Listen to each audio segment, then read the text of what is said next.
Hello everybody, today I'm going to explain the solution of a CSS problem, distinct values sum. It's one of the new problems on CSS, and from what I've seen, searching on YouTube and in other places, nobody has made a tutorial on it yet, so I'm gonna try and make a video for it. It's been a while since I last made a video, but I've been busy with work and with other stuff such as moving to another country, and things have been a bit busier, so sorry for the long delay. And without further ado, let's begin. So we are given an array with n numbers, and we denote d of a and b as being the number of distinct values in the subarray between the positions a and b. And we are required to compute the sum of d of a and b for all of the subarrays in the array, and we need to print the final answer. As they mentioned here, we have 5 numbers, 1, 2, 3, 1, and 1, with the total sum being 29, because we have 6 subarrays with 1 distinct value, 4 subarrays with 2 distinct values, and 5 subarrays with 3 distinct values. So the total sum is 29. Now the question is, how do we compute this in linear time, or in a time complexity which is fast enough for us to get the problem done? Now, obviously, the first solution would be to have, let's say, 2 nested for loops which go from 1 to n and keep track of a set, and at every position add to the answer the size of the set. However, this would be way too slow, because that would be n squared log n, and this is not what we want to do. However, let's look a bit at this example and see if we can actually make some relevant observations. So the example array here is 1, 2, 3, 1, 1. And let's assume that we start at each of the positions, but instead of going to the right, we will go to the left and see what happens. So when we start here at position 1, we have 1, which is the first distinct number at position 1, and then we don't have any other position to the left. So we add 1 to the answer.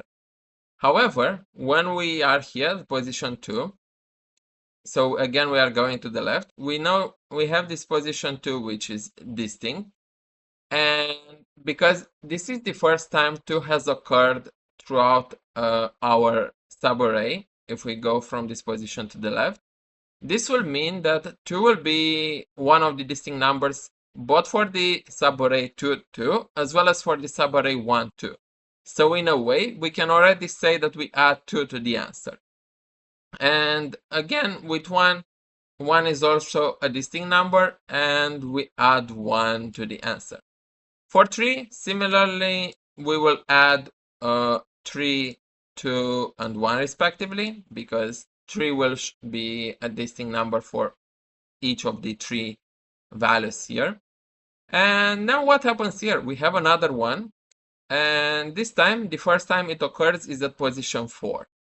So for all of the subarrays ending at 4, 1 will be one of the distinct numbers. So we will add 4 to the answer. Likewise, with 2 and 3, the same thing will happen. However, here, because we already had the 1, we will not add anything to the answer at this stage.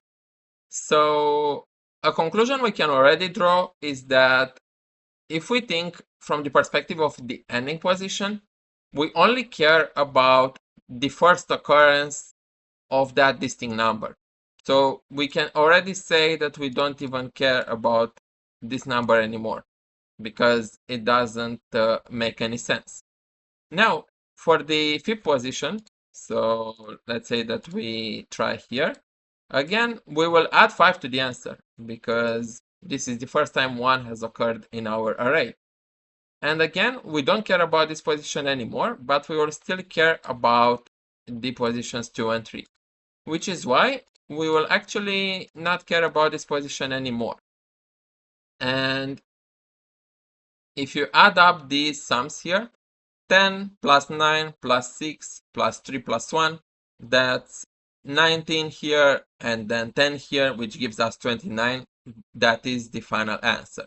Now we have a bit of an optimization, because instead of caring about every single number in the array, we only care about the most recent occurrence for each distinct number.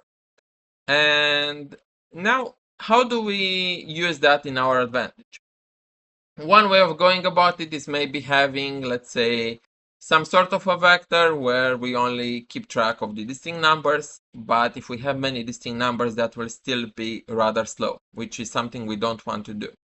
However, if we think at using a data structure which can keep track for us of where are the distinct numbers, actually this resembles a lot what we would do with a map if you're using C++ or a dictionary if you're using Python.